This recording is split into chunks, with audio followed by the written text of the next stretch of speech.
सियासत अपनी जगह है लेकिन गंगा जमनी तहजीब अपनी जगह, और इस तरह की तस्वीरें अक्सर यहाँ देखने को मिल जाती हैं।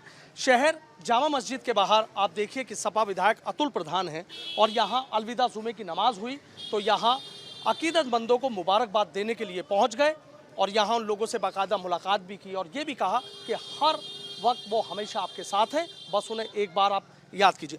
अतुल प्रधान से हम बात कर लेते हैं। अतुल जी, देखना चाह रहे थे कि हमेशा एक सियासत कहीं ना कहीं इस बात को लेकर होती रहती है, लेकिन कहते हैं कि गंगा जमनी तहजीब वो तो बिल्कुल अलग है, तो ये तस्वीर वही उसी की बानगी है। देखिए, मैं आपको धन्यवाद दूंगा कि आप इतनी देर से देख रहे होंगे।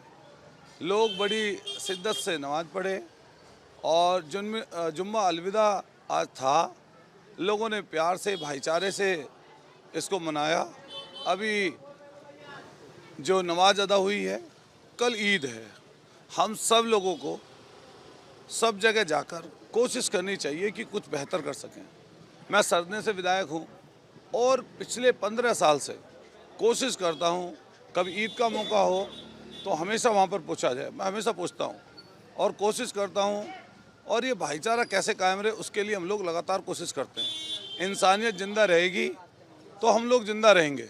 इंसानियत से बड़ा कुछ नहीं हो सकता। हम इंसानियत के लिए काम करें, कोशिश करें, सब लोग इकट्ठा मिलकर चलें, भाईचारे के साथ रहें। कोई ईद पर पहुँचे, कोई दिवाली पर पहुँचे, कोई रमज़ान में जाए, कोई नवरात्रों में जाए, कोई जागरण में जाए, कोई मजलिस में जाए। इस तरह से हम सब लोग एक दूसरे के साथ मिलकर चलें। और मैं आपको बता रहा हूँ, मेरा सब जगह आना जाना है। जहाँ हम लोग अपने हिंदू भाइयों में हर चीज़ में पहुँचते हैं, वहीं हम मुस्लिम भाइयों में कोशिश करते हैं कि कोई उनकी त्यौहार, कोई उनकी खुशी का मौका हो तो हमसे चूक ना जाए। और ये मुझे तो कोई कभी दिक्कत आती नहीं। हम तो जात कोई हो किसी के यहाँ चले जाते हैं, कोई मजहब कोई हो उसके यहाँ चले जाते हैं। अच्छा बताइए, जो सियासत या पॉलिटिकल लाइफ है उससे पहले तो आपको सामाजिक बनना पड़ेगा ना। समाज में आप रहते हैं, इसके अनुसार चलना पड़ता है। कई बार दल पार्टी की जब बात आती है तो दल पार्टी कई बार पीछे छूट जाती है इंसानियत से।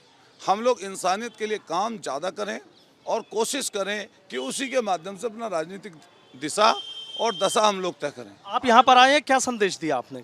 देखिए, हमने भाईचारे का संदेश है और उनको आईना भी दिखाना है। जो लोग हिंदू और मुसलमान की बात करते हैं और उससे नफरती माहौल पैदा करते हैं। मालिया में ईदगाह पे कहीं पे चला गया, मालिया हम किसी जागरण में पहुँच गए, मालिया हम किसी जो है ईद पर किसी के यहाँ सवैयाँ खाने पहुँच गए, इससे भाईचारा बढ़ता है। और जब हम छोटे छोटे थे, अभी मैं पूर्व में बोल रहा था किसी से, जब हम छोटे थे तो हम लोग कोशिश करते थे और मन में भाव रहता था कि जैसे ही ईद आएगी कोई सवैयाँ लेकर आएगा। और कई बार तो 1 दिन, 2 दिन, 3 दिन तक लोग लेकर आते थे। और वो बचपन की चीज़ें, बचपन की बातें, हमारे तो परिवार में इतनी ज़्यादा नज़दीकी थी।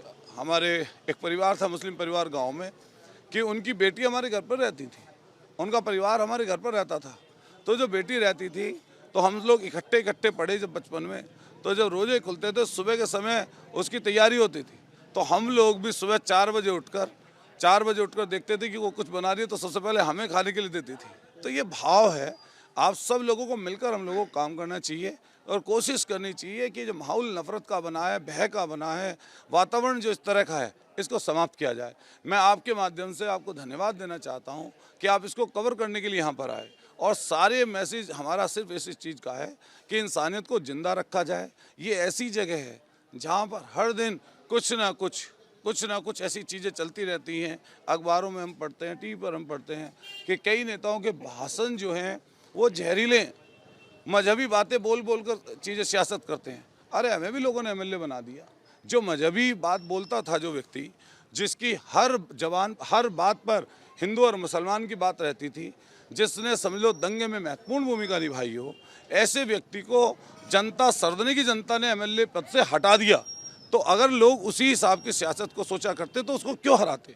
अगर अतुल प्रधान को वहाँ पर एमएलए लोगों ने बनाया है तो इसलिए बनाया क्योंकि हम लोगों के बीच में इंसानियत का मैसेज दे रहे थे, पैगाम दे रहे थे। आपने इंसानियत की बात करी, बहुत अच्छी बात है, तमाम लोग भी इस बात को महसूस कर रहे हैं। लेकिन आपको नहीं लगता कि जो आपके विपक्ष में पार्टियां वो होती कि कहेंगे लीजिए भाई, अतुल प्रधान ने तो बड़ा दाव चल दिया, वहाँ पहुँच गए, इलेक्शन वैसे है और टेंशन देने का काम कर दिया। मैं हमेशा एक जानिए, सियासत में मालिया में 1 घंटे से धूप में खड़ा हूँ तो उनको किसने मना किया? वो 2 घंटे पहले आ जाते और 2 घंटे पहले आकर जो इधर से जाने वाले लोग थे उनसे भी मिलते, जो उधर से आने वाले लोग थे उनसे भी मिलते। मैंने तो उन्हें किया नहीं।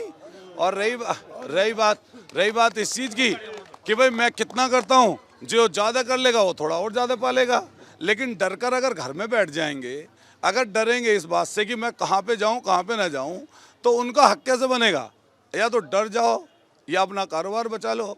मैं तो सीधा सच कहता हूँ ये बात कि भाई जितनी सब चीज़ें हैं सब काम कर ले प्रशासन। हम अपनी बात पर लड़ रहे हैं, अपनी सोच पर लड़ रहे हैं। हमारे पास ऐसा कुछ है ही नहीं खोने के लिए। हम पॉलिटिकल होने से पहले सामाजिक हैं और हर बात के लिए हम तैयार हैं। हर बात के लिए तैयार है। बस एक सियासत से जुड़ा सवाल, अतुल जी देख रहे हैं कि बहुत मजबूती से आप चुनाव लड़ रहे हैं, लेकिन कहीं ना कहीं जो एक बात आप देख रहे हैं पूरे पश्चिम उत्तर प्रदेश में कि कई जगह प्रत्याशी सपा और आरएलडी के आमने सामने लड़ रहे हैं। आपको नहीं लगता कि 2022 कितनी मजबूती से लड़े और 23 में ये थोड़ी सी रार नजर आ रही है, फिर 24 तक कैसे पहुंचे? ये उत्तर प्रदेश बहुत बड़ा है, इसमें लोकल की सियासत में कई चीज़ें होती हैं, लेकिन माननीय अखिलेश यादव जी, माननीय जयंत चौधरी जी, सब लोग इकट्ठा हैं। और मैं आपको इस बात का वादा देता हूँ कि ये जो लड़ाई है आने वाले 2024 के इलेक्शनों की चल रही है। हमारी पूरी कोशिश रहेगी, जिन्होंने नफरत फैलाई, जिन्होंने लोगों को बांटा, जिन्होंने दीवारें खड़ा की, जो नफरती भाषण देते हैं, जनता को समझना चाहिए। और 2024 का जो आम चुनाव है उसमें मुद्दे महंगाई हों, उसमें मुद्दा शिक्षा का हो, उसमें मुद्दा स्वास्थ्य का हो, उसमें मुद्दा इंसानियत का हो। और हम पूरे ही कोशिश करेंगे, समाजवादी पार्टी और गठबंधन के लोग, हम लोग इकट्ठा मिलकर चलें और इकट्ठा मिलकर इन लोगों को पटकनी दें। फिर वही मेरा सवाल है, लेकिन कई सीटों पे जो रार चल रही है, तकरार चल रही है, महासंग्राम चल रहा है, उससे आपको नहीं लगता कि दोनों के आप जो है इस समय उत्तर प्रदेश देख रहे हैं, मैं मेरठ देख रहा हूँ, तो मैं मेरठ के लिए कह रहा हूँ, मेरठ की जनता ने तय कर लिया। अगर मेयर के ऊपर सवाल पूछोगे तो कोई कोना नहीं बचेगा इस मेरठ का, चाहे वो पूर्व का हो, पश्चिम का हो, उत्तर का हो, दक्षिण का हो, जिसमें भारतीय जनता पार्टी को मैं डिफीट नहीं दूंगा। अगर आप चला सकते हो ये बात, तो भारतीय जनता पार्टी को मैं कहना चाहता हूँ, जब तुम्हारे में दम है, जब तुम्हारी सरकार है, जब तुम्हारे 4-4 सांसद हैं राज्यसभा और लोकसभा के, जब तुम्हारा मंत्री है, जब तुम्हारा विधायक है, तो डर किस चीज़ का? 9 दिन हो गए, उम्मीदवार दे तो नहीं पाए। जैसे ही अतुल प्रधान का नाम सुना तो सिट्टी पिट्टी गुम हो गई। आने वाले समय पर फिर मैं कह के जा रहा हूँ कि आने वाले समय पर हिंदू और मुसलमान और बहुजन समाज के लोग, आप पता करिए, किसी मोहल्ले में जाइए, बहुजन समाज के लोगों में, दलित लोगों में, खटीक लोगों में, पासी लोगों में, हमारे जाटव लोगों में जाइए, कहीं चौधरी लोगों में, कहीं गुर्जर लोगों में, कहीं पंडित सैनी लोगों में, जहाँ पर जाएंगे, कहीं अकलियत के लोगों में, वहाँ पर निश्चित रूप से आपको ये नज़र आएगा कि जो हिंदू और मुसलमान की सियासत करते थे, अब अतुल प्रधान मैदान में है, तो मुझ पे हिंदू मुसलमान की सियासत तो चलेगी नहीं। ये सोचते थे कि कोई ऐसा कैंडिडेट बन जाए जिसमें उनको हिंदू मुसलमान बोलने का मौका मिल जाए, ऐसे ही संगीत सोम सोचा करते थे। लेकिन जब मेरा उनका आमना सामना हुआ तो चुनाव हार गए। ऐसे ही यहाँ पर भी चुनाव 2 जगह होगा, एक सामने वाले और एक उसके सामने वाले। सामने वाले एक तरफ भाजपा और दूसरी तरफ सपा और गठबंधन। तो मैं निश्चित रूप से कह रहा हूँ, जीत मामूली नहीं होगी। मुझे ऐसा अंदाजा लग रहा है लोगों के प्यार मोहब्बत से कि जीत लाखों में होगी। और इसके बाद समाजवादी पार्टी गठबंधन पूरे वेस्ट यूपी सहित उत्तर प्रदेश में बम्पर तरीके से इनको लोकसभा के चुनाव भी हराएगा। आखिरी सवाल, बीजेपी वाले तो कहने गठबंधन तो संभल नहीं रहा, हमसे चुनाव क्या लड़ेंगे? अरे तुम अपना प्रत्याशी ले आओ, अरे प्रत्याशी का नाम तो बता दो। पर्चा खत्म होने में अब 2 दिन बचे हुए हैं। अरे बीजेपी के लोगों से पूछ लो आप कि भैया प्रत्याशी किसी और को बना दो, कहीं से लखनऊ से ले आओ, कहीं आयात कर लो, कहीं ऐसा आदमी ढूंढ लो कोई लड़ ले। इन्हें ढूंढे मिल नहीं रहा प्रत्याशी। और मैं तो फिर कह रहा हूँ, वो अपनी वोटों में लड़ेंगे, मैं अपनी वोटों में लड़ूंगा। मेरी व्यक्तिगत भी हैं, पार्टी की भी हैं, गठबंधन की भी हैं, वो अपनी वोटों में लड़ेंगे। हम उनसे सवाल पूछेंगे, 6 साल से तुमने करा क्या है और आने वाले समय पर क्या काम करोगे। जनता का विश्वास अतुल प्रधान के ऊपर है और निश्चित रूप से सीमा प्रधान मेयर बनेंगे। थैंक यू, बहुत बहुत शुक्रिया। तो देखिए, सपा विधायक अतुल प्रधान है और बीजेपी पर निशाना साधा है कि अब तक अतुल प्रधान की पत्नी का टिकट होने के बावजूद बीजेपी यहां पर प्रत्याशी नहीं दे पाई है। तो आखिर चुनाव किस तरीके से होगा? वीडियो जर्नलिस्ट सतेंद्र सिंह के साथ सनुज शर्मा, एबीपी गंगा, मेरठ।